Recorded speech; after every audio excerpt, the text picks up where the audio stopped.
As ideias psicológicas no Império Romano, psicologia no Brasil.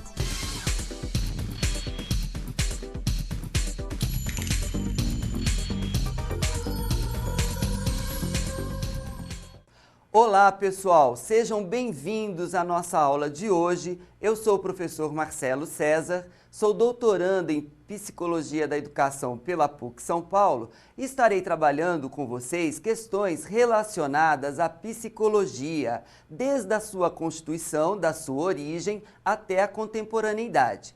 Estarei apresentando a vocês alguns slides introdutórios, falando um pouco da nossa disciplina, dos objetivos que esta traz e também dos objetivos da nossa aula de hoje. Apresentação da disciplina Psicologia. A compreensão da subjetividade humana é uma palavra muito importante daqui para frente, porque nós vamos começar a falar desta ciência como um dos grandes desafios dos profissionais das áreas humanas. Dentre estes, o profissional de serviço social. Discussão dos principais pressupostos teóricos. Vejam, pessoal, quando eu digo pressupostos teóricos, eu estou me referindo a teorias da ciência psicológica, sua história, seu objeto de estudo e as principais teorias, como a gente já disse, oferecendo uma visão geral da psicologia. Logo em seguida, o objetivo da disciplina. Vejam, pessoal, esta disciplina contribui para a formação do profissional de serviço social, proporcionando-lhes conhecimentos sobre os fundamentos da psicologia, articulando concepções e aplicações práticas dos conhecimentos psicológicos, tendo em vista novas contribuições e futuros desafios para o campo social na atualidade. E a nossa ementa? Vejam, vamos estudar o contexto histórico da psicologia, como surgiu a psicologia. O surgimento desta psicologia que a gente chama psicologia científica. As tendências teóricas da psicologia, pessoal. ênfase na psicologia sociohistórica e também na psicologia social. Vejam, pessoal, esta disciplina tem este objetivo, que é contribuir para a formação deste profissional, que é o profissional de serviço social. Abordaremos também questões relacionadas ao pensamento psicológico. Quais são as teorias que embasaram esta disciplina, que é a psicologia? E para a nossa primeira aula, discutiremos o contexto histórico da psicologia. Os objetivos da aula. Vamos apresentar a história da psicologia desde a Grécia Antiga até o Renascimento. Relacionar a psicologia com outras áreas de conhecimento. Nós vamos começar a discutir um pouco sobre alguns conceitos de psicologia desde o seu surgimento até a contemporaneidade. Onde surgiu a psicologia? De que forma ela surgiu? Quais os teóricos, quais os filósofos que começaram o pensamento psicológico? Vejam, pessoal, a psicologia ela não surgiu do nada, ela surgiu de algum fundamento. E este fundamento começa lá na Grécia Antiga. O mundo psicológico na Grécia Antiga. A psicologia na Grécia Antiga não existia. Questões como alma e razão já existiam entre os gregos. Na Grécia Antiga, o pensamento psicológico não existia, mas as pessoas conversavam um pouco sobre essa questão da psicologia. De que maneira? Alma e razão já eram conteúdos ou conhecimentos já discutidos naquela época. E aí, como que os grandes filósofos encaravam esta questão? Platão e Aristóteles, por exemplo, dedicaram-se a compreender esse espírito empreendedor do conquistador grego. Ou seja, a filosofia começou a especular em torno do homem e da sua interioridade. Platão e Aristóteles dedicaram a compreender esse espírito empreendedor do grego, né? E aí, vejam como isso começou a partir e a emergir da filosofia, as questões de homem e da interioridade humana começou a se explicitar. O mundo psicológico na Grécia Antiga. O termo psicologia vem do grego, psique. Então, toda vez que a gente fala em psique, estamos falando em psicologia, que significa alma. Vejam, pessoal. E de logos, que significa razão. A alma, ou espírito, era concebida como parte imaterial do ser humano e abarcaria o pensamento, os sentimentos de amor e ódio, a irracionalidade, o desejo, a sensação e a percepção.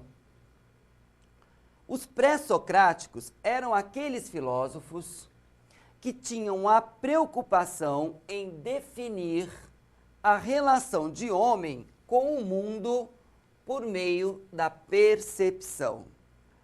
Vejam, pessoal, já começava este movimento na psicologia, né?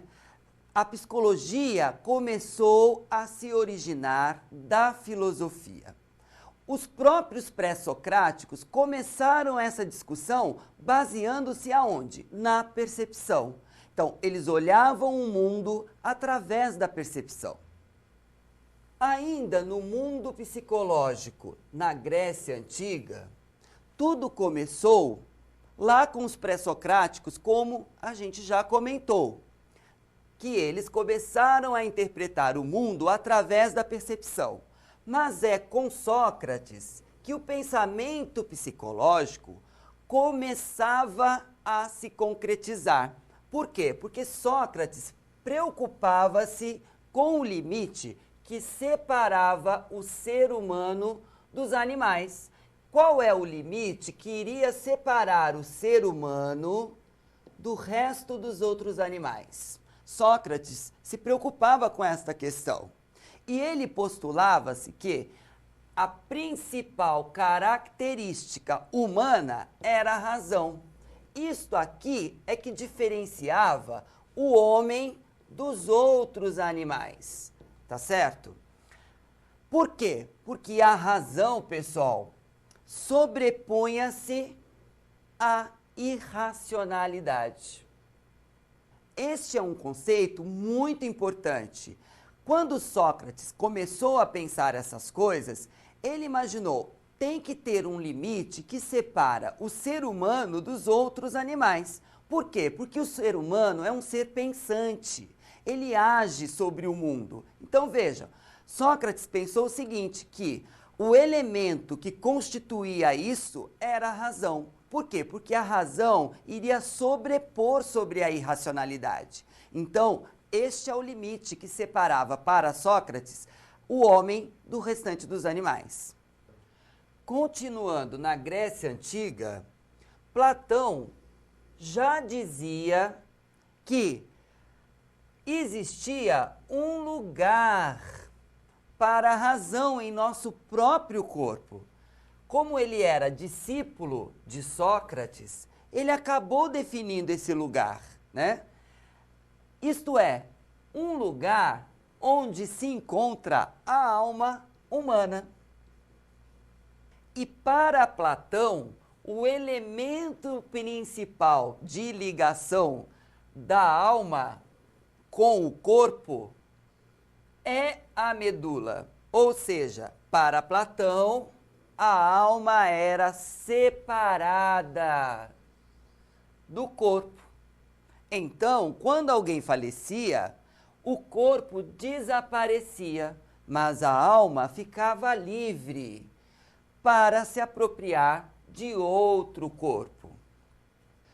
Platão definiu um lugar para a razão em nosso próprio corpo. Ele dizia que a cabeça era o lugar onde se encontrava esta alma.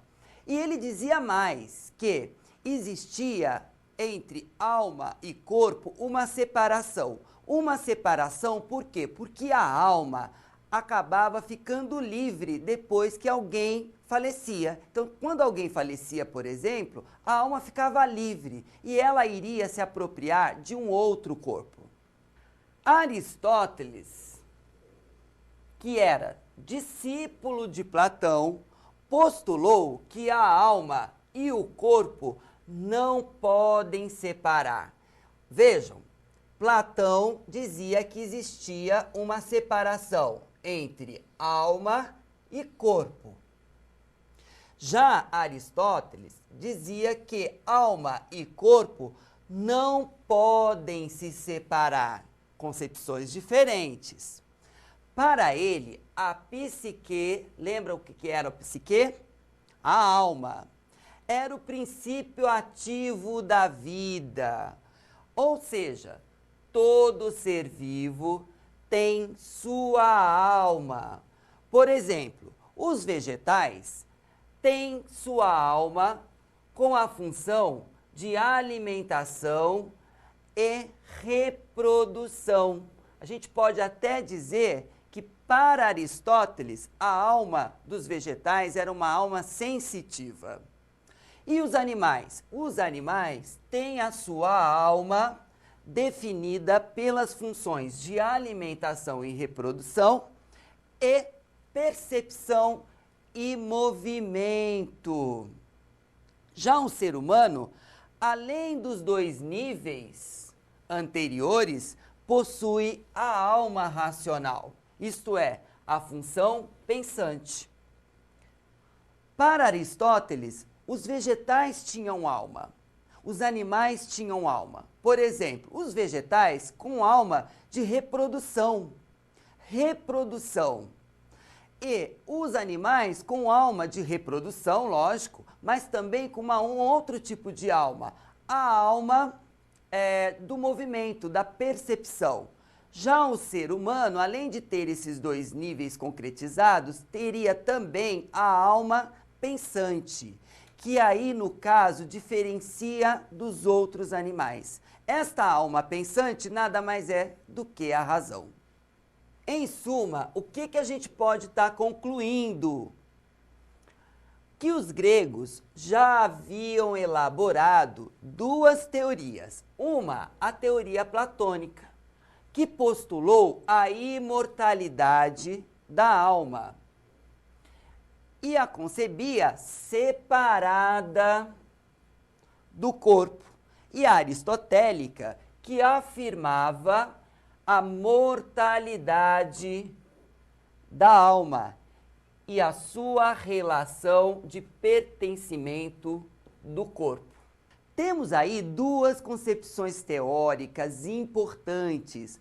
Uma, a concepção platônica, que defendia a imortalidade da alma.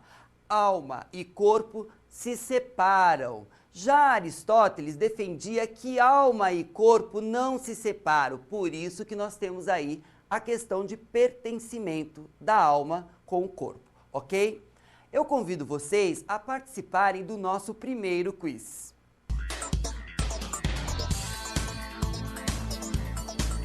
Os pré-socráticos eram aqueles filósofos que tinham a preocupação em definir a relação do homem com o mundo por meio da Alternativa A, percepção. Alternativa B, razão. Alternativa C, intuição. Alternativa D, aprendizagem.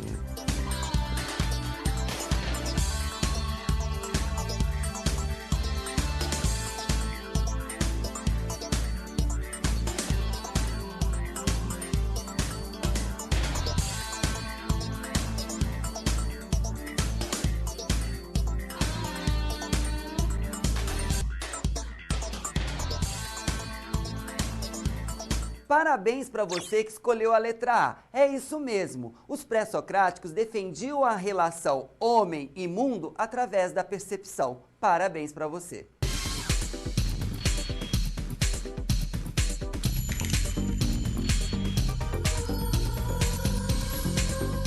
A dica de leitura de hoje é o livro O Pensamento Psicológico. Não são muitos os estudos brasileiros que tentam fazer um acompanhamento sistemático da formação e da evolução do pensamento psicológico. É o que Rosenfeld realiza neste excelente trabalho, que dá ao leitor interessado uma visão sintética do roteiro percorrido desde os seus primórdios na Grécia até as modernas psicologias, gestáltica, psicanalítica, social e cultural.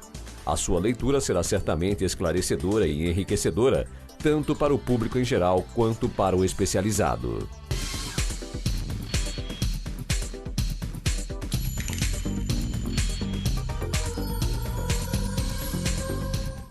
Neste segundo bloco, discutiremos um pouco as ideias psicológicas entre os romanos, ou seja, no Império Romano. Lembrando a vocês que nós discutimos entre os gregos. Agora, daremos ênfase no Império Romano. As ideias psicológicas no Império Romano. O aparecimento e o desenvolvimento do cristianismo. É muito importante a gente pensar no cristianismo no Império Romano, na igreja, ok? São as principais características desse período, em que a predominância deixa de ser religiosa e passa a ser política. Nesse período, a predominância passa a ser o quê? Política. Por que política? Porque a igreja vai se apoderar da política no Império Romano. Olha, na Idade Média, a Igreja Católica monopolizou o saber, articulando o poder político e econômico. Isto é, as ideias sobre o mundo psicológico estavam relacionadas ao conhecimento religioso. Quando a gente pensa em Império Romano, nós estamos também falando da Igreja Católica. A Igreja Católica, ela monopolizou o saber. E ela tanto monopolizou o saber, que o saber e o conhecimento estava na mão de quem? Do clero. O clero é que detinha o saber. Vejam, pessoal, nesse período, as ideias psicológicas estavam presas à igreja. Só a igreja poderia ditar as normas, as regras, a conduta. É muito interessante a gente pensar como que tudo isso estava articulado. Vejam, surgem dois grandes filósofos. Santo Agostinho, um filósofo importante no Império Romano, tomando como base as ideias de Platão, também fazia uma separação entre alma e corpo. Para ele, a alma não era apenas o lugar da razão, mas a manifestação divina no homem, ou seja, o elemento que une o homem a Deus. Então, sendo a alma também o lugar do pensamento, a igreja passa também a se preocupar com a sua compreensão. Santo Agostinho toma como base as ideias de Platão. O que ele dizia e ele defendia? A separação do corpo e da alma. Mas para Santo Agostinho, além dessa concepção, separação do corpo e da alma, tinha a questão da iluminação divina. Ou seja, o homem estava unido a Deus. Só Deus era capaz de separar o corpo da alma. São Tomás de Aquino, inspirado em Aristóteles, buscou a diferença entre essência e existência. E ele dizia o seguinte: esse filósofo considerava o homem como a busca da perfeição por meio de sua existência. Ao contrário de Aristóteles, que afirmava apenas que Deus seria capaz de reunir em termos de igualdade a essência e a existência. Em suma, os argumentos racionais estavam postos para justificar os dogmas da Igreja.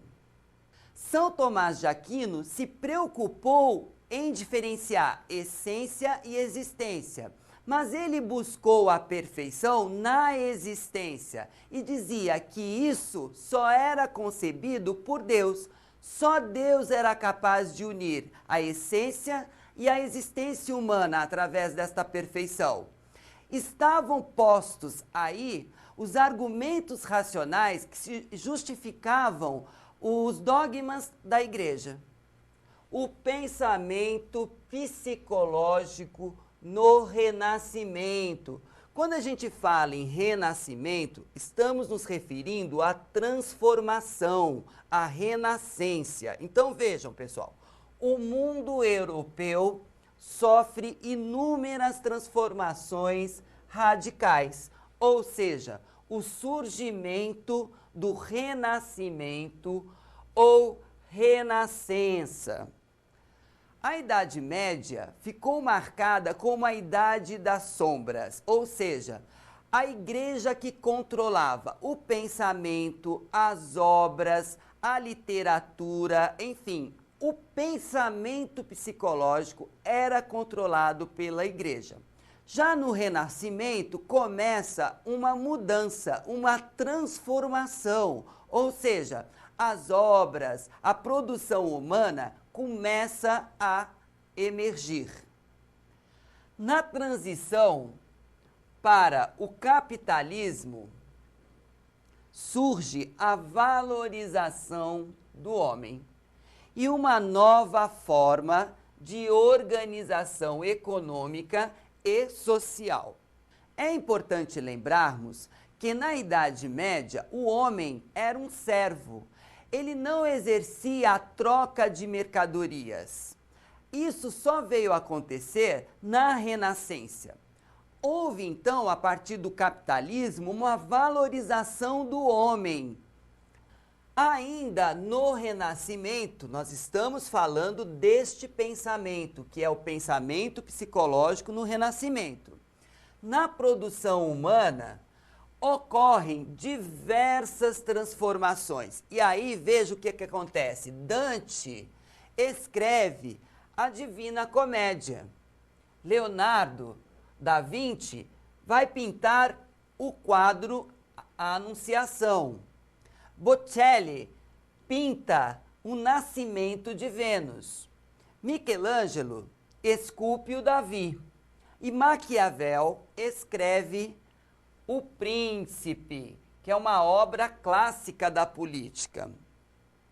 Todas as produções humanas começam a emergir, ou seja, o homem começa a ter voz. O homem começa a colocar a produção que ele concebeu, pensou e que estava adormecido todo aquele tempo na Idade Média, começa agora um movimento de transformação, tanto na literatura, na arte, enfim, a cultura começa a enriquecer a sociedade. Ainda no Renascimento, nas ciências, por exemplo, um grande avanço significativo ocorre. Copérnico causa uma transformação no conhecimento da humanidade. Por que que ele faz isso? Ele revela que a Terra não é o centro do universo. Olha só a confusão que deu nesta época, hein, pessoal? Galileu, estudando a queda dos corpos, faz as primeiras experiências na física moderna. Vejam, na ciência começa um movimento de muitas mudanças. Copérnico causa uma grande revolução. Uma revolução dizendo assim, olha, a Terra não é o centro do universo. Galileu, estudando a queda dos corpos, vai inserir a física nesse contexto. Então, a ciência começa a se revelar, a dar avanços nessa sociedade. A construção do conhecimento científico é marcada pela sistematização dos métodos e regras básicas para a sua elaboração. Isso é importante. Com todos estes surgimentos de conhecimentos, a própria ciência começa a marcar uma série de métodos e regras básicas para a sua teorização. Estava posto aí a sistematização do conhecimento. Que conhecimento? O conhecimento científico. Esse conhecimento científico que é muito diferente daquele conhecimento que a gente conhece por conhecimento do senso comum. Esse conhecimento do senso comum, só fazendo um parênteses, é um conhecimento da realidade. É quando a realidade se mostra para o cientista, se mostra para o pesquisador. E aí cabe ao pesquisador sistematizar este corpo de conhecimento, sistematizar o conhecimento que é dado pelo senso comum. Ainda no Renascimento, René Descartes, e é Descartes mesmo, a gente tem sempre a mania de falar Descartes, mas não é Descartes, hein, pessoal? É Descartes. É como se eu tirasse o S. Postula a separação entre mente, que seria alma e espírito, e corpo. Ele afirma que homem possui uma substância material e uma substância pensante. Isto é, que o corpo sem espírito é apenas uma máquina.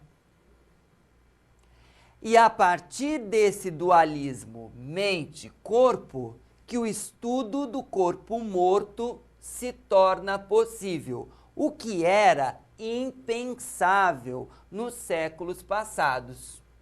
René Descartes dá uma contribuição fabulosa para a ciência, porque ele separa definitivamente a questão entre corpo e mente, ou seja, alma e corpo. Vejam, pessoal, por que ele faz isso? Ele faz isso porque ele vai estudando, vai buscando concepções, vai embasando suas concepções nos antecessores, nos filósofos antecessores, e consegue quebrar esse dualismo entre mente e corpo. Isso é muito importante, traz assim um avanço muito grande para a ciência, porque no século passado você não poderia fazer nenhum tipo de experiência num corpo morto, porque o corpo era a imagem e semelhança de Deus. É como se você estivesse mexendo no próprio Deus. Então, como a igreja se apoderava do pensamento, mexer no corpo humano seria afrontar Deus, vamos dizer assim. Já com a separação desse dualismo entre corpo e mente, o que acontece? Ou seja, corpo e alma, René Descartes traz um grande avanço para a ciência, porque foi a partir disso que começam a surgir os primeiros experimentos na anatomia, na fisiologia humana e na própria psicologia.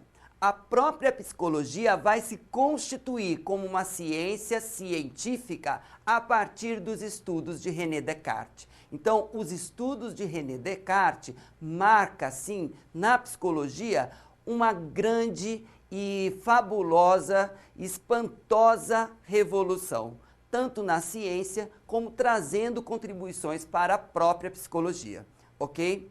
Agora, eu convido a vocês a participarem do nosso segundo quiz.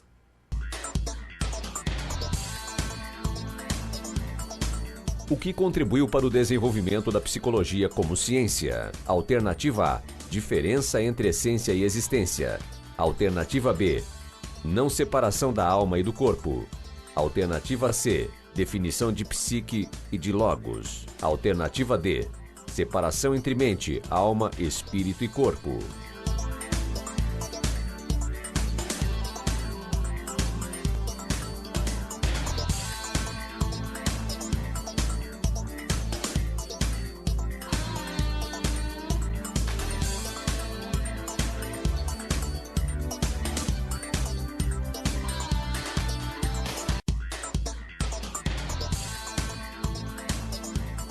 Parabéns para você que assinalou a letra D. É isso mesmo. O que contribuiu para a psicologia científica é a separação entre corpo e alma. E alma aí está associado à mente, ao espírito. Parabéns para você.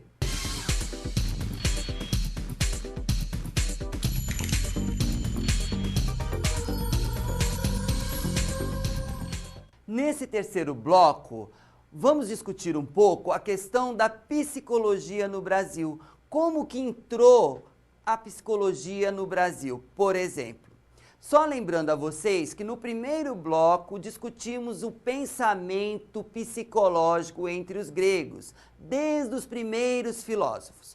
Depois discutimos, no segundo bloco, a questão do pensamento psicológico no Império Romano, na Idade Média. E por último discutimos o pensamento psicológico na Renascença.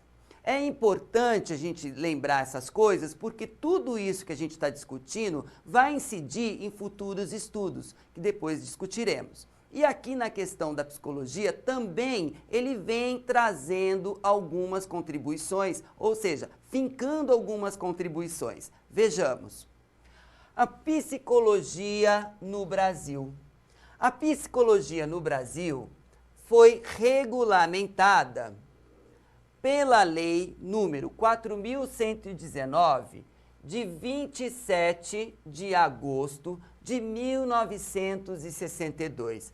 Vejam, pessoal, é muito recente, 1962. Faz pouco tempo que a psicologia no Brasil foi regulamentada. Ela só foi regulamentada em 1962. Olha, é muito pouco tempo. Enquanto profissão, olha só, pessoal, isso é muito interessante. A partir do golpe militar de 1964 e com a instalação do regime repressivo, a psicologia, suas perspectivas e suas conquistas acabaram sendo reprimidas. Isso causou grandes repercussões no âmbito educacional. Isto é, o currículo do curso de psicologia sofreu muitas mudanças pelo Ministério da Educação. Vejam, não faz muito tempo que a psicologia no Brasil foi regulamentada como profissão. É muito pouco tempo. Foi na década de 60. 1962. Logo, entrou o golpe militar. E aí, vocês já conhecem, com o golpe militar, nem tudo poderia ser publicizado. A psicologia, ela já trazia algumas questões muito polêmicas. E aí, vejam, uma ciência que trabalha com aspectos psicológicos, com aspectos entre mente, né? subjetividade são elementos que acabam articulados com determinados contextos causam bastante problemas. Já nesta década, a psicologia praticamente foi extinta. E aí o que aconteceu? O Ministério da Educação teve que reformular os seus currículos. E não foi uma única vez, foram várias vezes. Somente no ano de 1969, houve uma corrida em direção à criação dos cursos de psicologia por causa da reforma universitária, que permitiu um aumento expressivo das faculdades particulares. Quem disse isso foi o Carpegiani. Vejam, pessoal, com a criação de novas universidades particulares, houve aí uma corrida na criação de cursos de psicologia. Vejam, o currículo de psicologia precisava novamente ser repensado. Se lá na ditadura ele tinha sido praticamente extinto, agora precisava realmente repensar esse currículo. Quais as disciplinas importantes iriam compor esse conjunto de conhecimentos no campo psicológico? Então, precisava realmente ser repensado este currículo. Um currículo que fosse desafiador, que trouxesse conhecimento sistematizado e conhecimento sistematizado articulados à realidade. Ainda, segundo Carpegiani, ocorreram mudanças enormes nos últimos 31 anos no Brasil. E no mundo, vejam, também no mundo, no que se refere aos aspectos cultural, social, político, ideológico, dentre outros. Temas como estresse, drogas, neurose urbana, entre outros, hoje requerem a intervenção da psicologia. Com tais mudanças, novos paradigmas surgiram. Vejam, pessoal, não dava mais para discutir uma psicologia como era discutida nas décadas passadas. Ou seja, houve uma mudança de paradigma. Muitos temas da atualidade começaram a permear este currículo, como, por exemplo, mudanças de paradigmas no sentido de discussão de temas familiar, por exemplo, temas relacionados à escola, à memória, à inteligência, outros temas, a drogas, violência, até mesmo essa questão dos relacionamentos interpessoais. E aí o currículo de psicologia teve que ser repensado. Teve que ser repensado porque ele tem que ser articulado, ele tinha que ser, e tem até hoje, que ser articulado com o contexto onde esta realidade está inserida.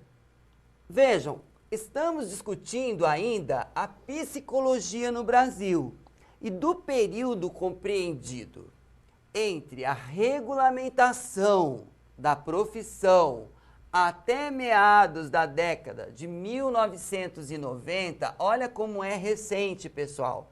Inúmeras abordagens foram feitas em relação à psicologia. E, no entanto, um novo caminho começou a ser descoberto a cada dia.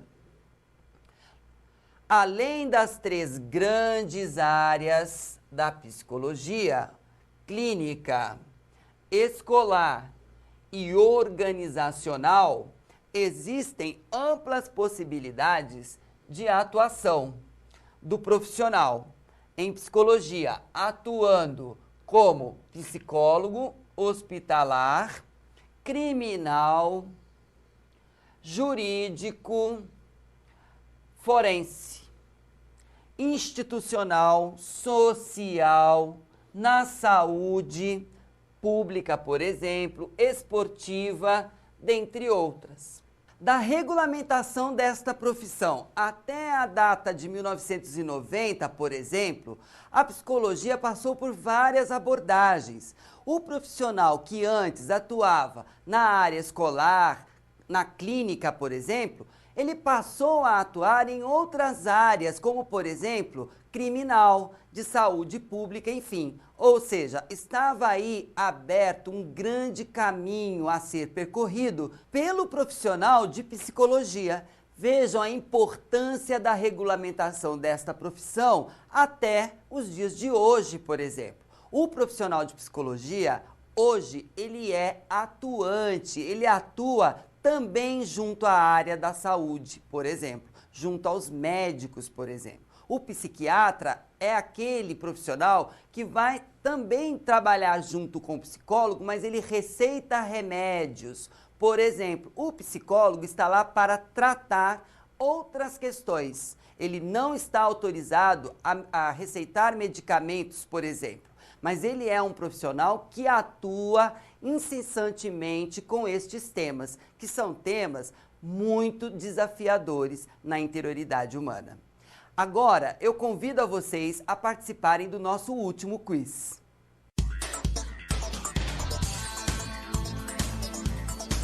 Quais temas não requerem a intervenção do profissional de psicologia na atualidade? Alternativa A: inteligência, memória e percepção. Alternativa B: trabalho, família e escola. Alternativa C: gestão escolar, intervenções cirúrgicas e receitar medicamentos a pacientes. Alternativa D: adolescência, sexualidade e violência.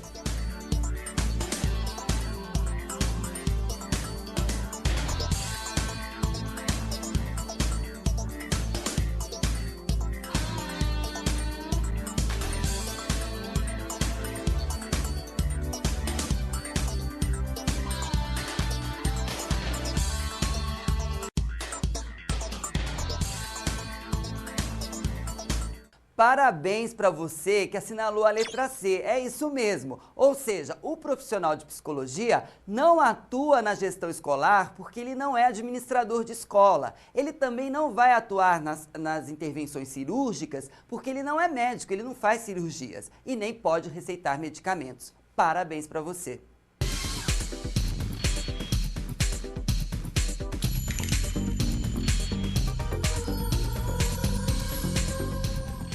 Chegamos ao final da nossa primeira aula de psicologia. Não esqueçam de acessar a plataforma. Na próxima aula discutiremos o surgimento da psicologia científica. A gente se encontra lá. Até a próxima!